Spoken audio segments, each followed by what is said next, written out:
روزانہ ہی فرمائش آ رہی ہے اور تقریباً روزانہ پڑھا بھی جا رہا ہے۔ چمک تجھ سے پاتے ہیں سب پانے والے، اس کلام کی فرمائش ہے۔ ایسا لگتا ہے مدینے جلد وہ بلوائیں گے، ماشاءاللہ۔ میں حسن رضا ہوں، مجھے کلام سنا دیں، کیا بتاؤں کہ کیا مدینہ ہے، ماشاءاللہ۔ علی شہزاد اتاری ہیں اقبال نگر سے، اور سلمان بھائی کو مس کر رہے ہیں، ماشاءاللہ۔ اللہ کریم آپ کو برکت عطا فرمائے، امتحانات میں کامیابی اور میرے والدین کی صحت کاملہ کی دعا فرمائے۔ اللہ تبارک و تعالیٰ آپ کو امتحانات میں کامیابی نصیب کرے، دنیا اور آخرت کے سارے ہی، اور آپ کے والدین کا سایہ صحت عافیت کے ساتھ آپ کے سر پر دراز فرمائے، ہمارے والدین کے حق میں بھی یہ دعائیں قبول فرمائے۔ اچھا جی، حسان بھائی سے گزارش ہے کہ پلیز 1 2 3 4 5 مرتبہ پلیز کے بعد لکھا ہے، یہ کلام سنا دیں، مصطفیٰ خیر الورا ہو، سرورے ہر دوسرا ہو، ماشاءاللہ، فرام بکر۔ اچھا جی، کلام سنوا دیں حضور، میری تو ساری بہار آپ سے ہے، کیا بات ہے جی۔ ملتان سے میسیج ہے، ٹھیک ہے، ماشاءاللہ، بڑا طویل میسیج ہے جی، گجرات سے، اور کیا ہے جی، پروگرام بہت اچھا ہے، جزاک اللہ، اللہ کریم آپ کو مزید برکت عطا فرمائے، اس کے لیے بھی بہت شکریہ، آمین۔ اور حسان بھائی کی آمد مرحبا، ماشاءاللہ ماشاءاللہ، اور گزارش ہے کہ یہ والا کلام سنا دیں، وہ حسن ہے اے سید ابرار تمہارا، ماشاءاللہ، بڑا زبردست پڑھتے ہیں حسان بھائی یہ کلام، اللہ کریم برکت دے۔ گجرا والا سے میسیج ہے اور کہا جا رہا ہے کہ خالد بھائی حسان بھائی سے عرض ہے کہ یہ کلام سنا دیں، یا خدا حج پہ بلا آ کے میں کعبہ دیکھوں، ماشاءاللہ، اللہ کریم ہم سب کو میٹھے مدینے کی با ادب حاضری عطا فرمائے۔ اور غلام نبی اتاری ہیں خانپور سے، اور ان کا میسیج ہے کہ یہ کلام سنا دیا جائے، مدینے کا سفر ہے اور میں نم دیدہ، ماشاءاللہ جی۔ میسیجز کچھ اور بھی ہیں، انشاءاللہ ان کو بھی شامل کرتے ہیں، ابھی ایک پیکج شامل کرتے ہیں، اور عاد و وظائف کے حوالے سے اس کے بعد جب واپس آئیں گے تو کچھ کالز اور آپ کی میسیجز مزید شامل کریں گے انشاءاللہ۔ مدنی چینل کے ناظرین، سیگمنٹ ہے اور عاد و وظائف، اس سیگمنٹ کے اندر ہم وہ وظائف سنتے ہیں جو احادیث میں بیان ہوئے ہیں۔ آج جو ہم وظیفہ سنیں گے یہ سیدنا ابان بن عثمان رضی اللہ تعالیٰ عنہ سے منقول ہے، اور آپ نے سیدنا عثمان غنی رضی اللہ تعالیٰ عنہ سے روایت کیا ہے۔ عموماً یہ وظیفہ جو ہے وہ ہم پڑھتے ہیں، ہم میں سے بہت ساروں کو یہ یاد ہوگا، لیکن ہم یہ سمجھتے ہیں کہ شاید یہ جہاں ہم پڑھتے ہیں صرف اسی کے لیے خاص ہے، نہیں، آج ہم سنیں گے اس کی اور کیا برکات ہیں، وہ وظیفہ بھی سنتے ہیں اور اس کی برکات بھی سنتے ہیں، لیکن ساتھ ایک بات یہ بھی سن لیں کہ سیدنا ابان بن عثمان رضی اللہ تعالیٰ عنہ نے یہ ورد بیان کیا حدیث کا اور یہ حدیث سنائی تو آپ کو اس ٹائم فالج ہو چکا تھا، تو اس کی برکت یہ ہے کہ جو شخص یہ پڑھ لیتا ہے، صبح و شام 3 دفعہ پڑھتا ہے، تو اس دن اور اس رات میں اسے کوئی بیماری نہیں پہنچے گی، کوئی مصیبت نہیں پہنچے گی۔ تو جب آپ یہ بیان کر رہے تھے تو آپ کو ایک طرف فالج ہوا تھا، تو اب ایک شخص حیرانگی سے آپ کو دیکھ رہا تھا کہ ہمیں وظیفہ بیان کر رہے ہیں اور خود جو ہے وہ فالج زدہ ہے، فالج ہوا ہے، ایک ظاہری بات ہے، یہ بھی ایک تکلیف ہے، پریشانی ہے، بیماری آئی ہوئی ہے، تو اب جو ہے نا وہ بڑی حیرانگی سے دیکھ رہا تھا، تو آپ نے فرمایا کہ حدیث اپنی جگہ پہ بالکل درست ہے، جس دن یہ میرے ساتھ معاملہ ہوا ہے اس دن میں نے وہ وظیفہ پڑھا نہیں تھا، یعنی میں وہ وظیفہ نہیں پڑھ سکا تھا، پڑھنا نصیب نہیں ہوا، اس لیے جو ہے نا یہ مجھے بیماری آ گئی۔ تو اب جو وظیفہ ہے اس کی برکت کیا ہے اور وہ وظیفہ کیا ہے، آئیے سنتے ہیں۔ قال رسول اللہ صلی اللہ تعالی علیہ وسلم ما من عبد یقول فی صباح کل یوم و مساء کل لیلۃ، کوئی بھی بندہ ایسا کہ جو مسلمان ہے اور وہ صبح اور شام میں یہ وظیفہ پڑھتا ہے، کتنی دفعہ؟ وظیفہ بیان کرنے کے بعد فرمایا ثلاث مرات، 3 دفعہ، تو اس کو کیا اس کا ملتا ہے، اجر کیا ملے گا؟ فرمایا لم یضرہ شیء، اسے کوئی شے نقصان نہیں پہنچائے گی، کوئی تکلیف نہیں پہنچے گی۔ آئیے وہ وظیفہ سنتے ہیں، آپ کو یاد ہوگا پہلے سے ہی، کھانے سے پہلے عموماً ہم یہ دعا پڑھتے ہیں، بسم اللہ الذی لا یضر مع اسمہ شیء فی الارض ولا فی السماء وهو السمیع العلیم۔ تو حضور نے فرمایا کہ جو 3 دفعہ صبح اور شام یہ پڑھ لے، اس کو اس دن اور اس رات میں کوئی چیز بھی تکلیف نہیں دے سکے گی، کوئی پریشانی نہیں آئے گی، کوئی بیماری مصیبت نہیں آئے گی۔ تو صبح و شام اپنا معمول بنائیں کہ 3 دفعہ یہ وظیفہ پڑھ لیا کریں، اور یہ نہیں ذہن میں، ظاہری بات ہم عموماً کھانے سے پہلے کا ایک عادت بنی ہوئی ہے، تو کھانے سے پہلے پڑھنے کی بھی برکت ہے، لیکن اس طرح صبح و شام جو ہے 3 دفعہ پڑھیں گے تو اس کی بھی برکتیں حاصل ہوں گی. اللہ تبارک و تعالی ہمیں عمل کی توفیق عطا فرمائے. آمین بجاہ النبی الامین صلی اللہ تعالی علیہ وسلم. سبحان اللہ. اللہ کریم برکت عطا فرمائے. ماشاءاللہ خالد بھائی بہت زبردست وظائف بیان کرتے ہیں. اللہ کریم خالد بھائی تو جو بیان کرتے ہیں اچھا ہی بیان کرتے ہیں. ماشاءاللہ خالد بھائی تو یہاں والے خالد صاحب چاہے وہاں اچھا والے یوں والا ہے. ٹھیک ہے. اللہ کریم برکت دے اور ہمیں اپنی رحمت سے اچھا بنائے, اچھوں میں رکھا. خالد جس محاذ پہ کھڑا ہو نا جنگ نہیں ہارتا. واہ واہ کیا بات کہی. شان خالد بن ولید رضی اللہ تعالی عنہ. اچھا جی ماشاءاللہ میسیجز کچھ لے لیتا ہوں اور اس میں ہے خالد بھائی آپ خیریت سے ہوں گے؟ الحمدللہ جی اللہ کا بڑا فضل ہے, خیریت سے. آپ کا سلسلہ بہت اچھا ہے ماشاءاللہ. سلمان بھائی کیوں نہیں آ رہے ہیں؟ سلمان بھائی سفر حج کے لیے آج کیا تاریخ ہے؟ 3, تو انشاءاللہ روانہ ہونے والے ہیں عنقریب. بہرحال کراچی سے روانہ ہو چکے ہیں اور ابھی غالباً وزیر آباد میں ہوں گے. اللہ کریم برکت عطا فرمائے. اچھا جی آج کا ٹاپک بہت اچھا ہے ماشاءاللہ. حمزہ یاسین بودلہ فرام اوکاڑا. ٹھیک ہے جی. احسان بھائی سے عرض ہے یہ والی نعت سنا دیں. اے ختم رسول مکی مدنی. واہ جی واہ. سلمان بھائی اس پر چلے گا, یہی میسج ہے جی. دوبارہ ایک کال بھی لے لیتے ہیں انشاءاللہ, اس کے بعد فرمائشوں کی طرف آتے ہیں. جی کال دیجیے. حسان بھائی کلام سنا دیں. وہ سوے لال زارا پھرتے ہیں. لالا زار ایک الف کم کر دیجیے. وہ سوئے لالا زار پھرتے ہیں. اللہ کریم آپ کو برکت دے. جی احسان بھائی. صلی اللہ علی محمد صلی اللہ علیہ وآلہ وسلم.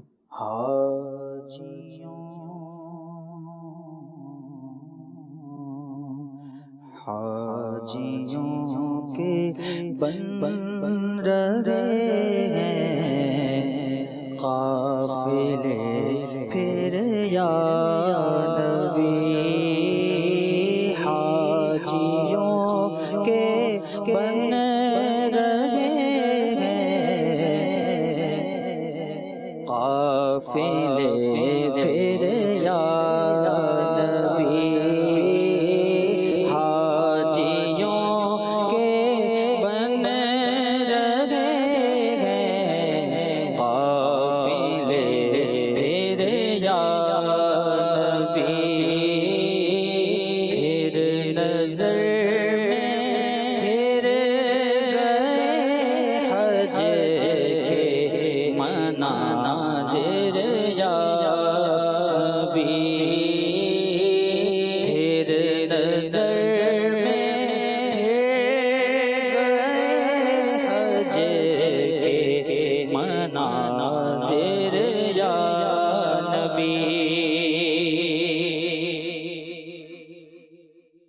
کر رہے ہیں جان والے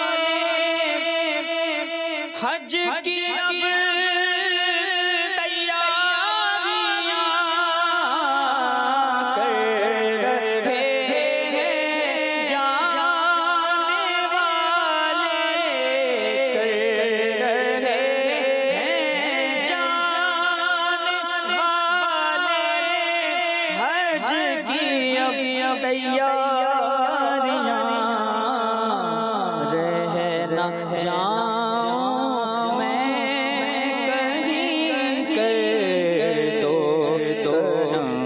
پھر یا نبی.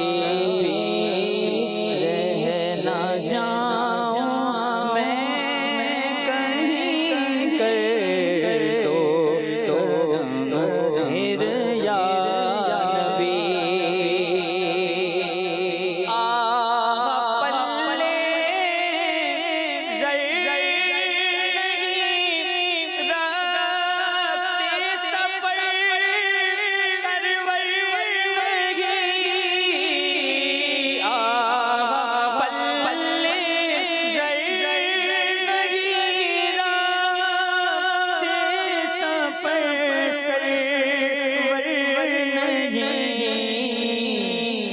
بلا لو تم بلانے پر ہو قادر یا نبی.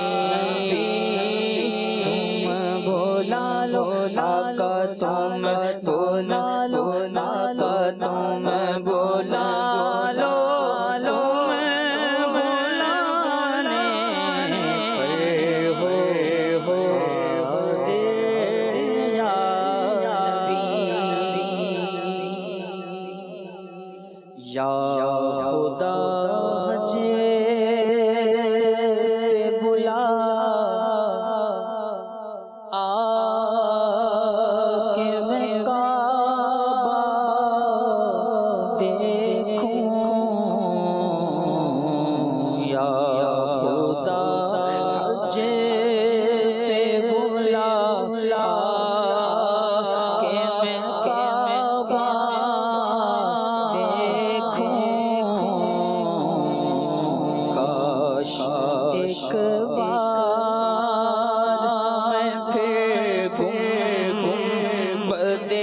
خضرا دیکھوں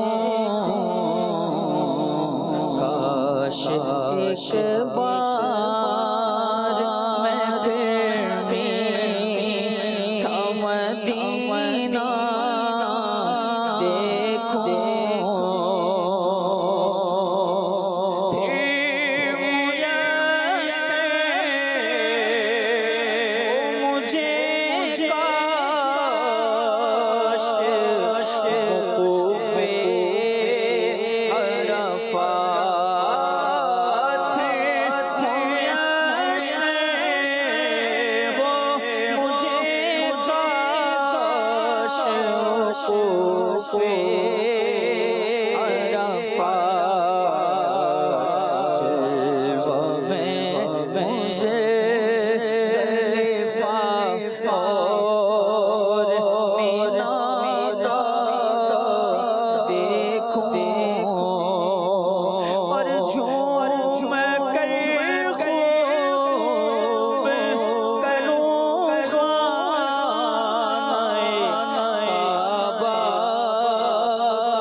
مصطفیٰ خیر الورا ہو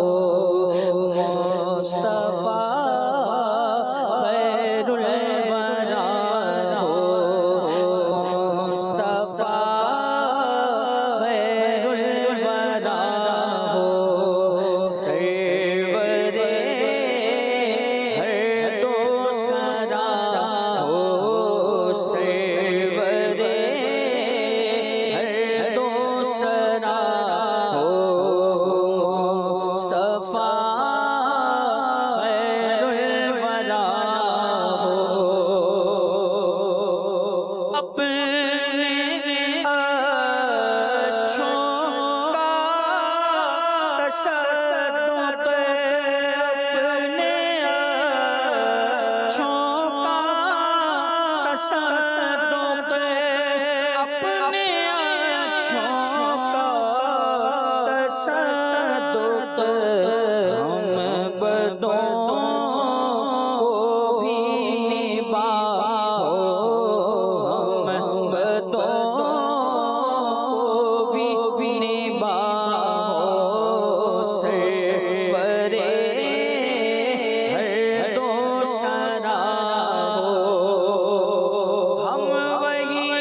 مشکل سے ڈریے جب نبی مشکل کشا ہو جب نبی مشکل کشا ہو مصطفیٰ خیر الورا ہو. سبحان اللہ. سب چمک تجھ سے پاتے ہیں. چمک تجھ سے پاتے ہیں سب پانے والے. چمک تجھ سے پاتے ہیں سب پانے والے. میرا دل بھی چمکا دے چمکانے والے. میرا چمکا دے چمکانے والے. تو زندہ ہے واللہ تو زندہ ہے واللہ تو زندہ ہے واللہ تو زندہ ہے واللہ تو زندہ ہے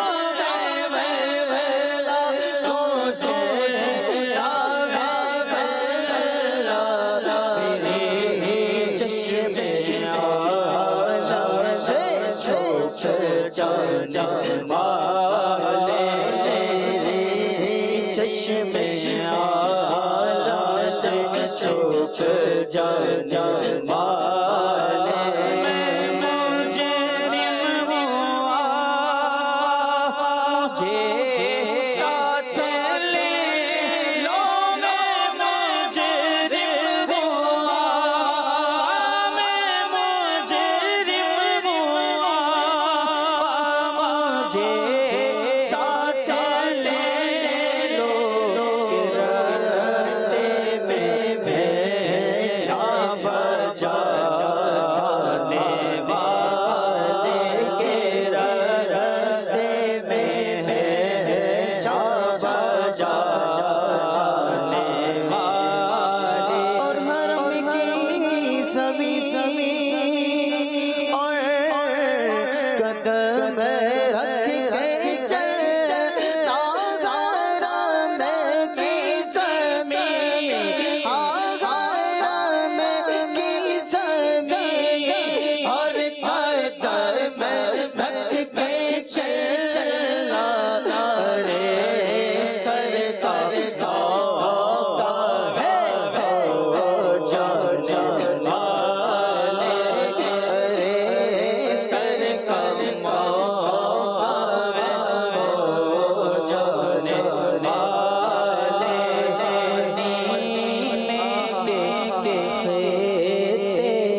خدا تجھ کو رکھے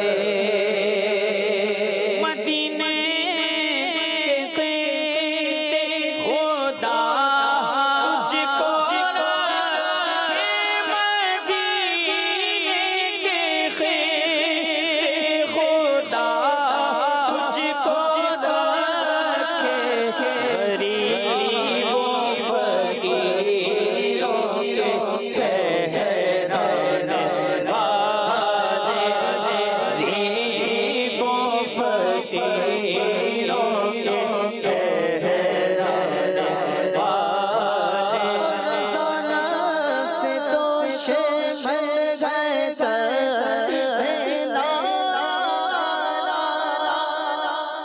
ہمارا جو آج کا موضوع ہے اس میں بھی یہ بات آ رہی ہے. اعلیٰ حضرت فرما رہے ہیں کہ رضا سے تو شمل گئے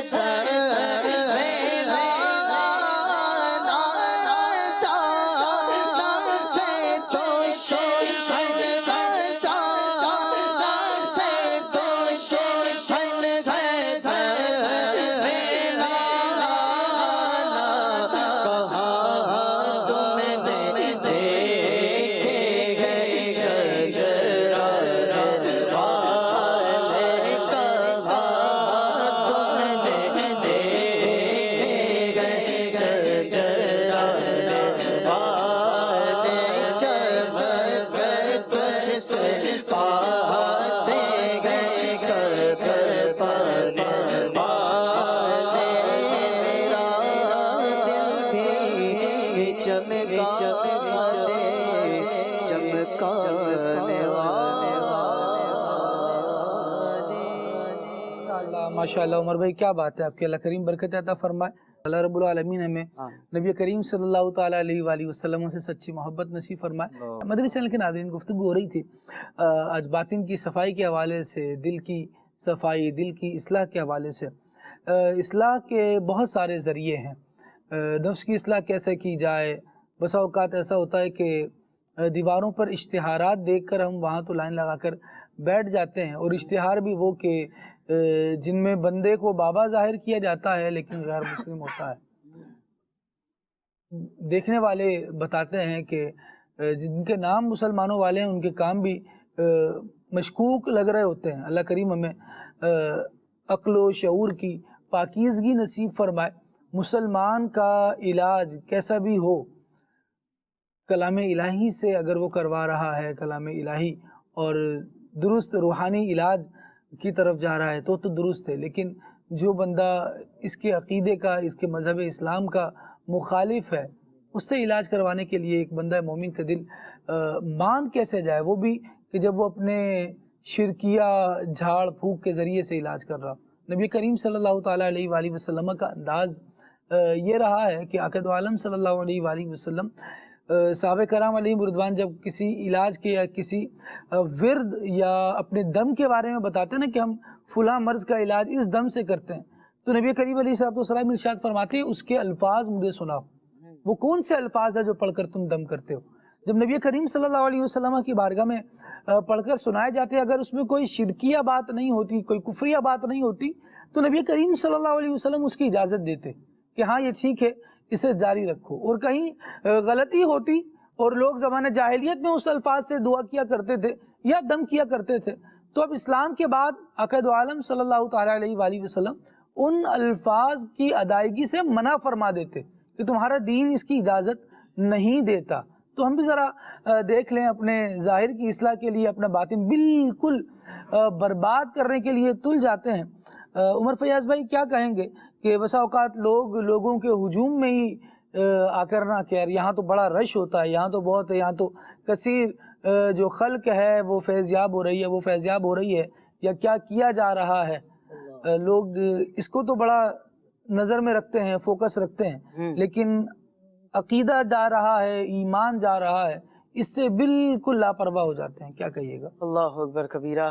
خالد بھائی بات یہ ہے کہ ہم جب کسی بیماری میں مبتلا ہوتے ہیں نا، تو کوئی چھوٹا سا بھی ہمیں آپریشن کروانا ہو تو ہم پہلے 4-6 جگہوں کے اوپر تحقیق کرتے ہیں کہ جناب کہاں پر اس مرض کا اچھا علاج ہو رہا ہے، کہاں پر اس کا ڈاکٹر اچھا ہے. جب ہم دنیاوی اعتبار سے جو ہے وہ اس چیز کو دیکھتے ہیں تو ہمارا مزاج یہ ہوتا ہے کہ جناب کوئی اچھا ڈاکٹر مل جائے، اچھا حساب کتاب ہو جائے. اور جب ہمیں کہیں سے کوئی بات علم دین کی لینی ہے، کہیں سے ہمیں کوئی بات، جیسے بھی آپ نے روحانی علاج کے حوالے سے بات کی ہے، تو جو بندہ ہمیں ملتا ہے، کوئی بھی ہمیں بیٹھے بیٹھے ہمیں دکان پر جاتے ہیں، وہ بتاتے ہیں یار فلاں جگہ پر بابا اچھا ہے، اس کے پاس چلے جاؤ. اچھا کوئی شرعی مسئلہ پوچھنا ہے تو یار وہ فلاں بندہ ہے، وہ اس سے پوچھ لیں.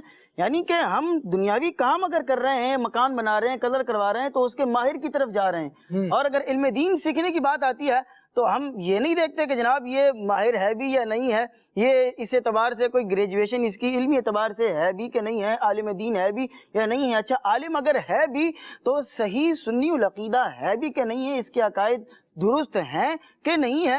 علم دین کی بڑی اہمیت ہے. ابھی جو اصلاح کے حوالے سے آپ نے ارشاد فرمائی ہے کہ علم دین کی بھی اس حوالے سے بڑی اہمیت ہے. اگر ہمیں علم دین کی نالج ہوگی، جو ہم گناہوں کی طرف جا رہے ہوتے ہیں، بہت سارے کام ایسے کر رہے ہوتے ہیں. پچھلے دنوں مجھے ایک شخص کا میسیج آیا کہ عمر بھائی اس طرح کا مسئلہ ہو گیا ہے، اس کا کیا حکم ہے. میں نے ان کو جو اس کا جو تھا معاملہ وہ علماء کرام سے رہنمائی لے کر عرض کر دیا. تو وہ کہنے لگے کہ یہ مجھ سے جو ہے نا وہ لا علمی کے اندر ہو گیا، تو کیا اب بھی اس پر سزا ہوگی؟ تو میں نے کہا کہ دیکھیں جناب، جہالت یہ عذر نہیں ہے. ہمارے یہاں ایک بڑی تعداد ہے جو کہتی ہے کہ جناب مجھ سے یہ کام ہو گیا، مجھے تو پتہ ہی نہیں تھا، تو کیا اب بھی یہ مجھ پر اس کا وبال ہوگا؟ تو جناب جہالت جو ہے وہ عذر نہیں ہے. تو بعض لوگ جہالت کو ہی کمال سمجھتے ہیں، کہتے ہیں جب تک جاہل رہیں گے تب تک ذرا آسانی رہے گی کہ وہ مسئلہ جو ہے نا اس میں ہماری پوچھ گچھ نہیں ہوگی، اس پر ہمارا سوال نہیں ہوگا، لہٰذا سیکھنا ہی نہیں ہے. مجھے بتائیے، اگر آپ نے MBBS نہیں کیا، آپ ڈاکٹر نہیں ہیں، تو کیا آپ کو کوئی مرض نہیں ہوگا؟ کیونکہ آپ تو یوں سمجھے کہ جو بدن کو درست کرنے کا علم ہے وہ تو آپ کو آتا ہی نہیں ہے، لہٰذا آپ کی طبیعت بھی خراب نہیں ہونی چاہیے، لیکن ہو جاتی ہے۔ ایسے ہی، بالکل ایسے ہی، جب آپ کو علم نہیں ہوگا، لیکن دیکھیں جو خربوزہ ہے نا، اس کو چھری گرنے کا علم ہو یا نہ ہو، چھری گرے گی تو خربوزے نے کٹ جانا ہے، جہاں نقصان ہونا ہے۔ کانچ کی عمارت میں اگر آپ پتھر اچھالتے پھر رہے ہیں تو وہ پتھر گرے گا تو کانچ ٹوٹ جائے گا۔ شرعی غلطی لا علمی کی وجہ سے ہوگی یا علم کی وجہ سے ہوگی، بلکہ روایتوں میں یہاں تک علماء نے بات بیان کی کہ اگر علم تھا اب گناہ کر بیٹھا تو اس کو علم ہے یہ ٹھیک ہے، اور گناہ کر بیٹھا تو غلطی کی وجہ سے اس کو گناہ اس کا ملے گا۔ لیکن اگر بندے کو علم بھی نہیں ہے، گناہ بھی کیے جا رہا ہے، اس کے لیے دو گناہ ہے، ایک تو نہ سیکھنے کا اور دوسرا غلطی کرنے کا۔ تو جو لوگ اپنے آپ کو یوں مہروز بھائی سیٹسفائی کر رہے ہوتے کہ ہمیں تو پتہ ہی نہیں تھا لہٰذا ہم سے تو پرسش ہی نہیں ہے، کیا کہیے گا ان کے بارے میں؟ چند الفاظ تو ہم نے کہے ہیں، آپ کیا فرماتے ہیں؟ دھوکے میں بیچارے خود اپنے آپ کو دھوکہ دے رہے ہیں، اور دنیا کا ذلیل ترین دھوکہ یہی ہے کہ انسان اپنے آپ کو دھوکہ دے۔ ہم سب بہت ساری اس کو کہہ لیں خوش فہمیوں کا اور دھوکوں کا شکار ہوتے ہیں، تو اپنے آپ کو کم از کم دھوکہ نہ دیں۔ اور خالد بھائی یہ جو بات آپ فرما رہے ہیں نا، یہ یوں سمجھ لیں کہ کبوتر اگر آنکھیں بند کر لے نا تو بلی سے بچ نہیں پائے گا۔ تو لہٰذا ہمارے جو افراد یہ کہہ رہے ہوتے ہیں کہ جناب اچھا انہیں ہے یوں، یہ جو آپ فرما رہے ہیں نا، یہ نہیں، انہیں اس کے برعکس مسئلہ پتا ہے۔ اچھا یار جب تک معلوم نہیں ہے نا، جب تک معافی ہے، ان کے ذہن میں یہ بات ہے کہ جب تک معلوم نہیں ہے، وہ بعض اوقات کہہ رہے ہوتے ہیں ہمیں نہیں بتاؤ نہیں بتاؤ نہیں بتاؤ۔ اور جو ان میں زیادہ عقل مند ہوتے ہیں نا، وہ عمر فاروق اعظم رضی اللہ تعالیٰ عنہ کا جو وہ حوض والا معاملہ ہے نا، پانی کے حوض والا، کہ ہمیں نہ بتاؤ، بالکل، تو یہ وہ اس سے دلیل لے رہے ہوتے ہیں۔ مسئلہ یہ ہے سر جی، وہ ایک صاحب مجھے ملے، تو تعلیم تو ان کی میٹرک تھی، مجھے بتا رہے تھے کہ میں نے بڑے بڑے آپریشن کیے، تو بعض اوقات ہوتا ہے کہ آپ کا بحث کا موڈ نہیں ہوتا، ہم بھی سن رہے تھے۔ تو اسی طریقے کے یہ افراد ہوتے ہیں، بہت عقل مند ہوتے ہیں، بہت دلیل۔ اچھا آپ سن لیتے ہیں نا، پھر پتہ ہے وہ کیا کرتے ہیں؟ ارے میں نے یہ کیا ہے، مہروز بھائی کو بھی بتایا، وہ بعض اوقات objection ہوتا ہے نا، عمر فیاض بھائی کو بتا رہے ہیں نا، مہروز بھائی بتائیں آپ کو بتایا تھا نا، تو ایسے موقع پہ میں تو پھر آسمان دیکھتا ہوں یا زمین دیکھتا ہوں، ظاہر سی بات ہے، کیونکہ ہاں میں ہاں بھی نہیں ملا سکتے۔ لیکن مختصر بات یہ، اپنے آپ کو دھوکے میں نہ ڈالیں۔ بہت سارے لوگ دنیاوی طور پر بھی اور اخروی طور پہ بھی جو برباد ہو رہے ہیں اور یا ہوئے ہیں، وہ اس وجہ سے ہوئے ہیں کہ انہوں نے اپنے آپ کو دھوکے میں ڈالا۔ اور اس کی بالکل کامن مثال یہی ہے کہ بعض اسٹوڈنٹس ہوتے ہیں وہ بڑے چرب زبان ہوتے ہیں، اور اپنی کلاس میں ان کا ایک خاص مقام ہوتا ہے، کسی بھی وجہ سے وہ امتیازی پوزیشن پر ہوتے ہیں، تو انہیں خوش فہمی یہ ہوتی ہے کہ یہ چرب زبانی امتحان میں بھی کام آ جائے گی، لیکن امتحان میں نا وہ ادھر ادھر ہی دیکھ رہے ہوتے ہیں اور پیپر خالی ہی چھوڑ کر آتے ہیں، کیونکہ وہاں پہ چرب زبانی نہیں چلتی، وہاں پہ تو آپ کو جو سوال آیا ہے اسی کا جواب لکھنا ہے، اس کا جواب لکھنا۔ اچھا بعض ایسے بھی عقل مند ہوتے ہیں، خالد بھائی شاید آپ کو تجربہ ہو، اللہ کرم، کہ بعض ایسے ہوتے ہیں انہوں نے طے کیا ہوا ہوتا ہے، 4 سوال یاد ہیں، یعنی 4 سوالات کے 5 سوالات کے جوابات یاد کر کے جانے۔ اب سوال کوئی بھی آئے، جواب انہوں نے وہی لکھ کر آنا۔ مثال کے طور پر انہوں نے مضمون یاد کیا ہے، ایسے یاد کیا ہے مائی بیسٹ فرینڈ پر، اور مضمون آ گیا ہے مائی کنٹری پر، تو انہوں نے ایسے چھاپنا ہے مائی بیسٹ فرینڈ پر، ٹھیک ہے، اور پھر دعائیں یہ کرنی ہے کہ چیکر جو ہے نا بغیر پڑھے ہی بس وہ لکھا ہوا دیکھ کے سائن کرے، پاس کرے اور نمبر ملنا ہے۔ تو یہ خود فریبی ہے، ایسے لوگ کبھی بھی ٹاپ نہیں کرتے۔ جتنے لوگ ٹاپ کرتے ہیں نا، پاس ہو جانا ایک الگ چیز ہے، لیکن جو لوگ ٹاپ کرتے ہیں، بڑی پوزیشنز اٹھاتے ہیں، آپ ان کو دیکھیں گے تو اس کے پیچھے ان کی سٹرگل ہوگی، ان کی معلومات ہوگی، درست سمت پہ سفر ہوگا، تو آپ بھی درست مسئلے سیکھ لیجئے۔ کل کو یہ عذر نہیں چلے گا کہ ہمیں معلوم نہیں تھا۔ معلوم کریں، اور معلوم کرنا ضروری ہے، علم حاصل کرنا ضروری ہے۔ ہم مسلمان ہیں، ہمارے نبی کریم صلی اللہ تعالیٰ علیہ وآلہ وسلم نے ہمیں علم کے پیچھے لگایا ہے کہ بندہ علم حاصل کرے۔ طلب العلم فریضۃ علی کل مسلم، مسلمان کے لیے علم کا حاصل کرنا یہ بہت ضروری ہے۔ اس بات کو کئی احادیث میں بیان کیا گیا۔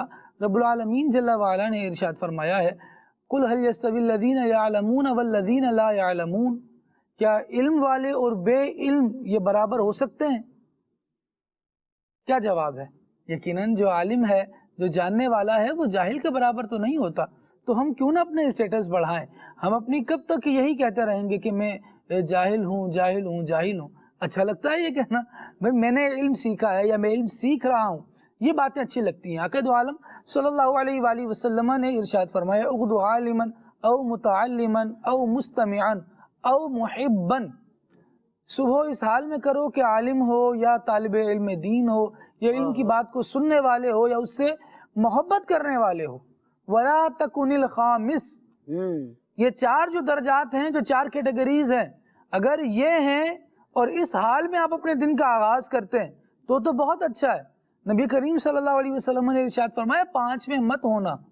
پانچویں ہو گئے یعنی ان چار کے علاوہ کوئی نئی آپ صورتحال لے کر آتے ہیں اور یہ سوچ رہے ہیں اگر کوئی کہ نہیں جی نہیں معلوم ہونا یہ زیادہ اچھا ہے، یہ بات بھی اس میں شامل ہو سکتی ہے کہ پانچویں چیز ہے نا یہ ان چار سے ہٹ کر ہے. تو حضور صلی اللہ تعالیٰ علیہ وآلہ وسلم کے فرمان کے مطابق ارشاد فرمایا ولا تکون الخامس، پانچویں مت ہونا. اگر پانچویں ہوئے فتہلکا، تو تم ہلاک کر دیے جاؤ گے، ہلاک ہو جاؤ گے. بندہ بربادی میں پڑے، کتنی بری بات ہے. ہم تو نقصان سے بچنا چاہتے ہیں، اوروں کو بھی بچانا چاہتے ہیں، تو اس کے لیے علم سیکھنا ضروری ہوگا، علم سے محبت کرنا ضروری ہوگا، علم کی بات کو کان لگا کر غور سے سننا ضروری ہوگا. طالب علم بننا اچھا ہوگا، بندہ عالم دین بن جائے بہت زبردست ہوگا. اللہ کریم. اور علم بھی علم نافع خالد بھائی، علم نافع، کیونکہ آج کل جو ہے نا سوشل میڈیا کے ذریعے جو علم حاصل کیا جا رہا ہے، سب کا نہیں کہتا میں، لیکن اکثریت جو عوام سوشل میڈیا کے ذریعے معلومات حاصل کر رہی ہے وہ انتہائی ان بینیفیشل ہے، وہ غیر مفید ہے. نبی پاک صلی اللہ علیہ وسلم نے جہاں ہمیں علم حاصل کرنے کا حکم دیا، وہاں پہ علم کی اہمیت اس اعتبار سے بھی بیان فرمائی کہ آپ نے علم نافع طلب فرمایا، مفید علم طلب فرمایا. تو ہم بھی علم نافع حاصل کریں. علم نافع میں یہ چیز بھی داخل ہے کہ جس علم کی آپ کو ضرورت ہے آپ وہ حاصل کریں. اللہ کریم ہمیں علم دین، علم نافع حاصل کرنے کی توفیق عطا فرمائے. مدنی چینل کے ناظرین سلسلے کو اختتام کی طرف لے کر آتے ہیں. علماء کرام یہ بات ارشاد فرماتے ہیں کہ راہ خدا کی بہت ساری منزلیں ہیں، مقام ورع، مقام زہد، مقام فقر، مقام صبر، توکل، رضا وغیرہ وغیرہ. یہ بہت ساری منزلیں ہیں جو اللہ تبارک و تعالیٰ کی راہ کی ہیں. البتہ جس نے راہ خدا پر چلنا ہو اس کے لیے سب سے پہلا قدم توبہ ہے.